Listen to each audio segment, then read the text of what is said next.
Hi, I'm Josefina Abilay. I am from the Department of Science and Technology in Mimaropa region. Sino ba hindi nakakalam ng Mimaropa? It's the newest region. It used to be part,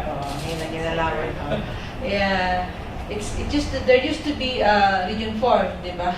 Ngayon meron ng 4A, 4B, but that is not our official name. Our official name is Calabarzon, the Region 4A, and the 4B is the Mimaropa. So, kami yung region ng mga islands. Yung Mindoro Occidental, Mindoro Oriental, Marinduque, Romblon, and Palawan.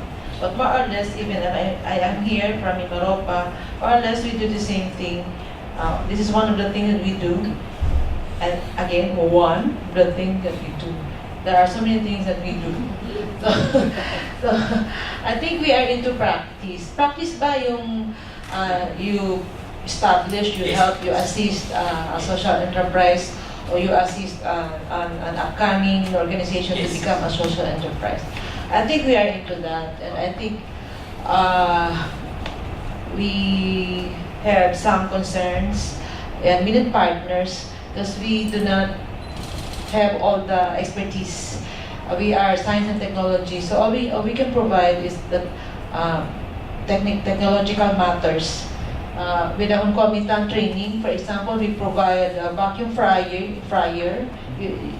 Anyone who knows vacuum fryer? Instead of deep frying, for example, banana, and sa very high temperature na oil, ito low temperature, so we retain the original color and taste of the banana, for example. So it is not banana chips; it's vacuum fried banana. But some people would still consider it a banana chips. It is not, because it's more costly than a banana chip. So, for example, I provided a vacuum fryer for a group of Mangyan people that is being assisted by the army, so they can have their livelihood instead of them selling the ube, sweet potato to the market. They can be assisted by the army to add value to their products, so they can earn more. So we can provide we provided the technology with the concomitant training. Actually, in some cases, the technology is kind of, we provide you money as a kind of a cash advance for you to purchase or procure your technology. But in cases like this, like this beneficiary stakeholder partner is an IP group, so I provided it as a grant. So our role, we are very discriminating on which group to provide a grant. Of course, we would like to choose those that we think or we believe will be sustainable. Sayang naman, we have very limited government funds, so we better put our investment into the more substantial things. So technological, with the concomitant training, and we have other services like if the product is really good and can compete with in the mainstream market, they need kind of laboratory testing to find out the chemistry, the nutrient content, shelf life, things like that. So we also have one lab. It is all over the country, and it is in a network, and it is not only us. We have private members and including international. So also we have in my region, I have my mentoring. My mentoring is before another agency launched their mentoring. It is not a classroom mentoring. It is a kind of a case study, case to case. So our mentor consultant goes from one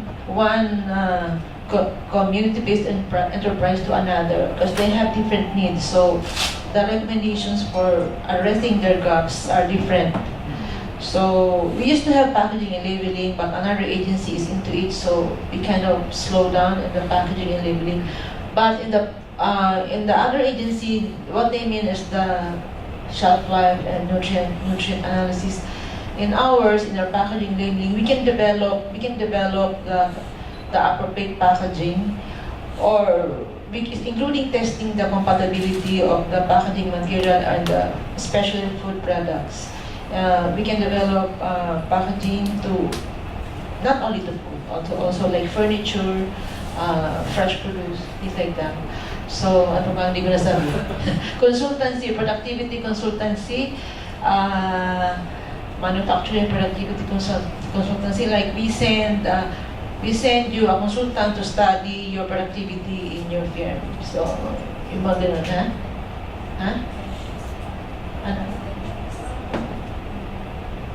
Also, we have e-commerce website. Yeah. Our e-commerce website at the national level, it is called One Store. But it originated from hindi naman ako nagano, but it started with the Mimaropa Ventures.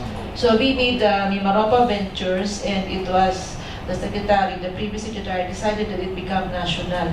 So, but it is not limited to DOST assisted. We invited other government assisted, but hindi naman sila nag-respond. So ngayon, mostly ay sa DOST assisted. And then after that, we can develop new products. We have the food innovation centers all over the country. So if you have abundant raw materials like banana, coconut, we can develop new products for whatever enterprise. Yan lang muna. Thank you. A quick question lang. Is it available as well for students, for example? Meron ba kayong partnerships with universities already? Actually, the food innovation centers are based in universities. DOST provided all the technology, and then it is housed in a building provided by the university or the SUC, and they operate.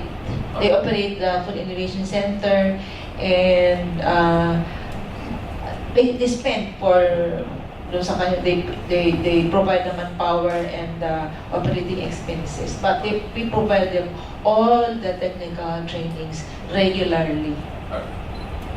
So I think that one understands more of really many aspects of the value chain, because we can train, you can consult, you can do assistance, and you can provide technical expertise in the equipment. Yeah, sorry, if may add. Ang aming tawag dito, challenge, how to keep the organization intact. Which organization? The community-based organization. Kasi yung mga ganun grant, it is given to kind of a community-based organization. We have another one for firms, but you have to refund the amount. It's not a grant, but yung mga grant, the concern is sustainability. So that's why I said earlier that we need partners who can help us in keeping the organization intact, like services on organizational development, and like mentoring, para one of them can be the one to handle the enterprise eventually, because we have limited number of service providers like mentors. We cannot keep on staying on one. We should move from one to the next, but you cannot leave one community-based organization enterprise right away. Yun ang problema. Challenge. Thank you. Thank you. So as we can just proceed now, so I'll try to jot down notes as well on the whiteboard, so we can take note of it, and we can, for example, when you have ideas, but once it's your turn to speak, we can add ideas as well. So we can do it.